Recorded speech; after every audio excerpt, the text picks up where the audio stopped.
So this is my attempt at a homemade calzone. I have been making a lot of pizza dough, and this is half of a pizza dough I took out of the refrigerator, and I filled it with pepperoni. So let's see if this turned out okay or not. There's no cheese, of course, but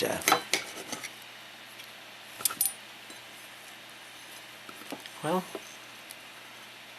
looks okay. I think I need to work on getting the filling correct, but having half a pizza dough and baking it for half an hour seems to be about the right amount of time to get it cooked all the way through. This is my second attempt at a calzone. Again, it's got a very nice crust, and I stretched it thin, so I've got plenty of filling. I put a little bit of tomato sauce in there, and the bottom, which was very thick, turned out to be soggy. So I'm not entirely certain how to make these and keep the bottom crisp.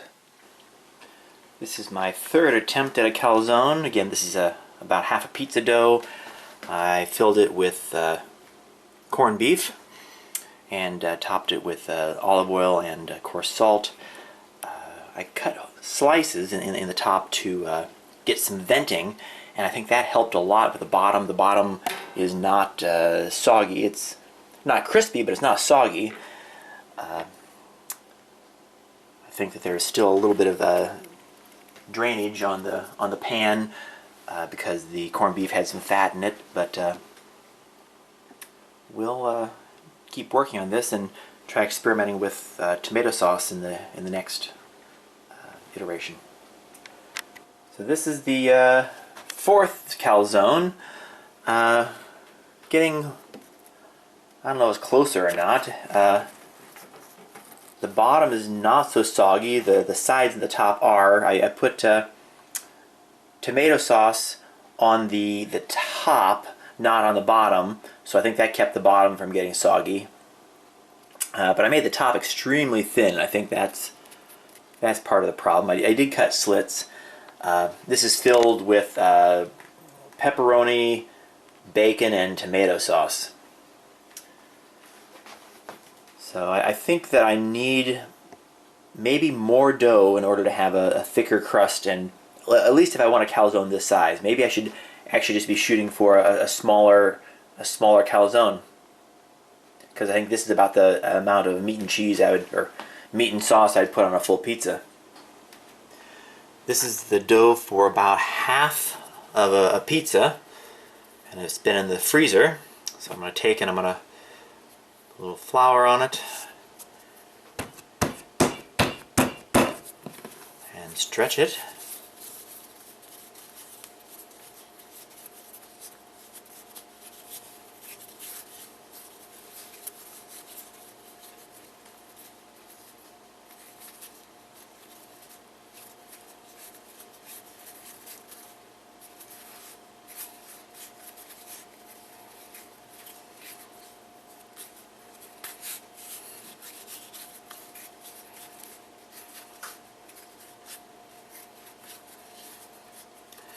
Again, being careful to not stretch it out too thin. That's one of the lessons we learned here.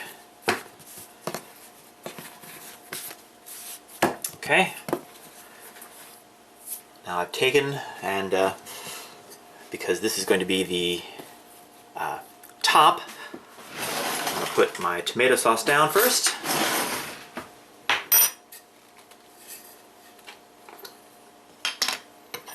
This is just out of a jar. So a little bit of tomato sauce.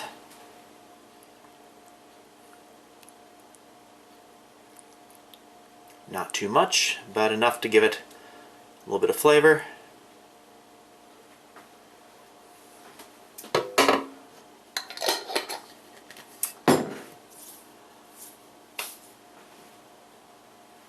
A little more salt, because there's going to be a lot of dough in this, and I want to have some extra flavor.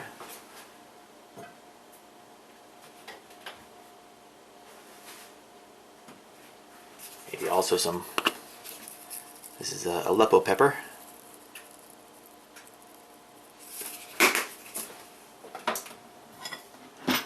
taken. I'm going to use about 1/4 the amount of ingredients I would put in a regular pizza.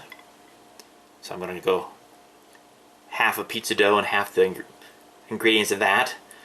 And I preheated my meat to try to get as much of the juice out of it as possible. This was a mixture of beef and pork that I cooked with kale and spinach. This is kind of my general meat base for this period of history. And you can see I've pulled out a bunch of this juice, which I'll put aside. Also put on a little bit of pepperoni. Again, not a lot, just a little bit.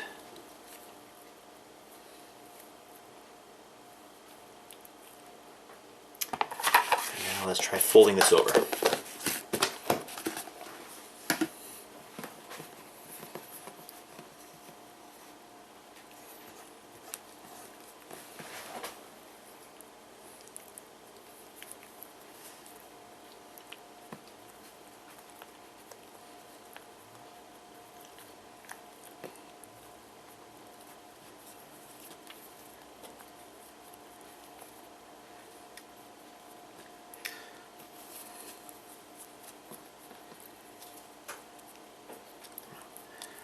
Pinch this seam closed.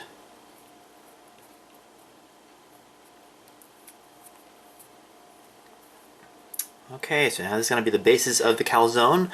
I'm going to bake this in the oven at 450 for 30 minutes. Seems to be about right to get a nice browning on it. I'm going to flip this over and I'm going to put slices across the top.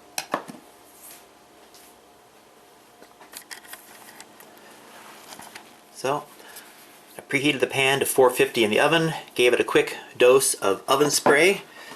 I'm going to gently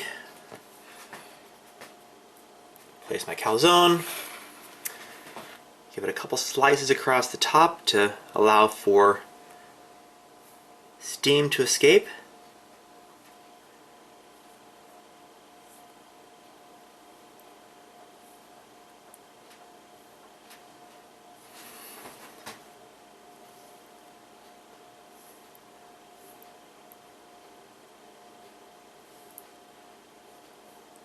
Now I'm going to pop this back in the oven at, oh, also want to drizzle a little bit of olive oil on the top to help with the browning. Whoop. Well, it'll run off.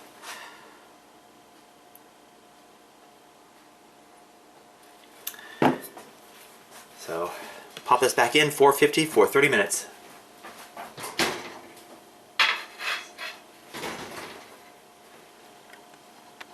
For reasons that are unclear to me, it only took 25 minutes to get a nice golden brown coating, perhaps because this was a dough that I froze and thawed this morning.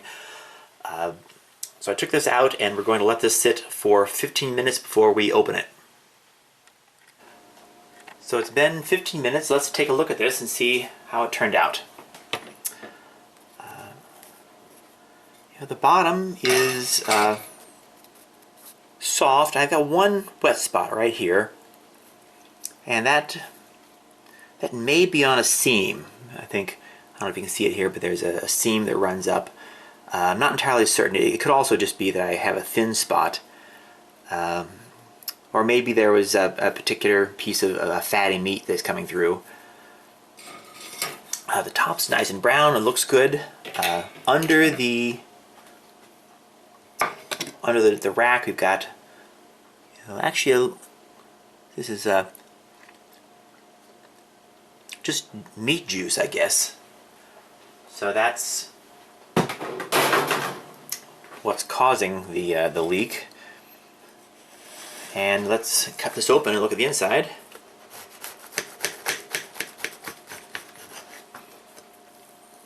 And there you have it. That actually looks pretty good. If I could put cheese in it, it would look a lot better.